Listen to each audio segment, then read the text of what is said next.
तोरा आम के सवाद गोरी खटके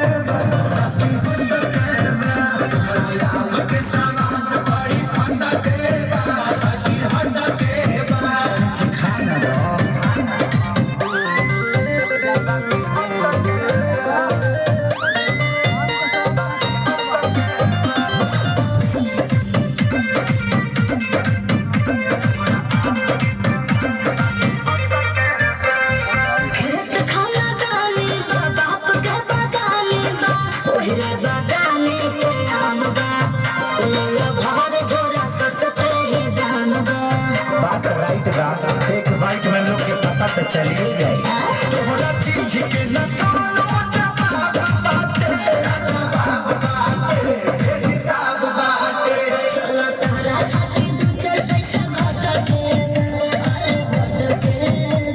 हां तबे ना चलो छोड़ दी तोरा आम के सवाद गोरी खटके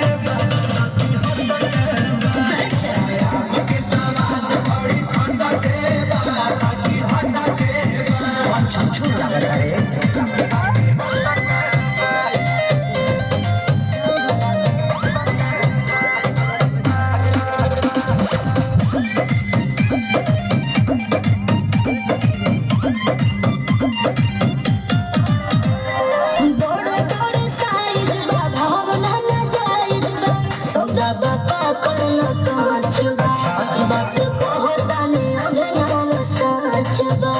अच्छा तो सुनो हाँ